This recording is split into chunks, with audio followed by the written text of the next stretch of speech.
the escalating trade war ignited by President Trump's sweeping tariff announcements has ignited a firestorm of opposition, with Senate Minority Leader Chuck Schumer leading the charge against the administration's controversial policies.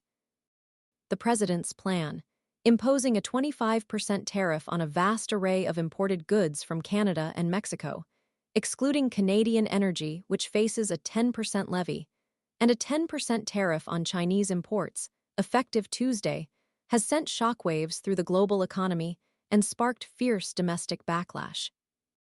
The sheer breadth of these tariffs, affecting countless products across various sectors, represents a radical departure from established trade norms and has triggered a wave of retaliatory measures from the affected nations. China, in particular, has vowed a robust response, announcing its intention to file a formal complaint with the World Trade Organization, WTO, challenging the legality and fairness of the U.S. tariffs under international trade agreements. This legal challenge underscores the deep-seated concerns about the potential for these tariffs to escalate into a full-blown trade war, with far-reaching consequences for global trade and economic stability. The WTO complaint highlights the significant international implications of Trump's actions, casting doubt on the U.S. commitment to multilateral trade agreements and international cooperation on economic matters. This move could severely damage the already fragile trust between the U.S. and its trading partners, potentially leading to further economic fragmentation and instability.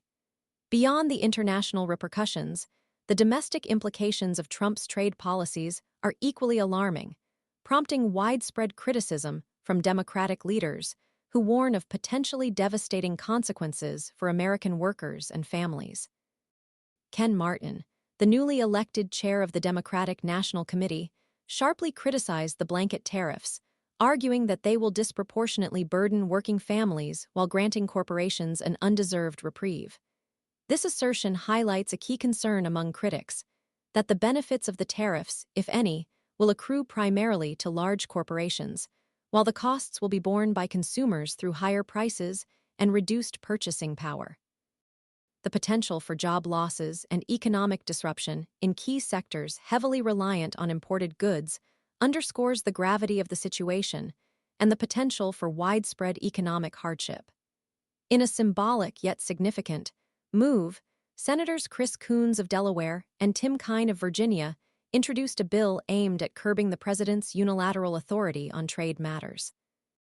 This bipartisan effort, while facing an uphill battle given the Republican control of both houses of Congress, seeks to mandate congressional approval for any future tariffs imposed on trading partners. The bill's requirement for the president to provide a detailed explanation of his rationale, including a comprehensive assessment of the economic and foreign policy implications, represents a direct challenge to the president's unilateral approach to trade negotiations. This legislative push reflects the growing unease among lawmakers, regardless of party affiliation, about the potential damage inflicted by the administration's aggressive trade policies. The bill's proponents argue that the president's actions represent an unprecedented overreach of executive power, undermining the established legislative processes designed to ensure accountability and transparency in trade policy. They contend that the sweeping nature of the tariffs, coupled with the lack of prior consultation or congressional approval, constitutes a dangerous precedent, potentially paving the way for future administrations to bypass established checks and balances in pursuing economically damaging trade policies. The gravity of the situation is further emphasized by Senator John Murphy's statement to CNN, highlighting the unprecedented nature of these tariffs, their ineffectiveness in addressing underlying trade imbalances, and their detrimental impact on American families and supply chains. The senator's comments underscore the widespread concern that the tariffs will ultimately lead to higher prices for consumers, disruption of established supply chains, and potential damage to the U.S. economy. The long-term consequences of this escalating trade conflict remain uncertain, but the immediate impact is already being felt by businesses, consumers, and workers across the nation. The future of U.S. trade relations and the global economy hangs precariously in the balance.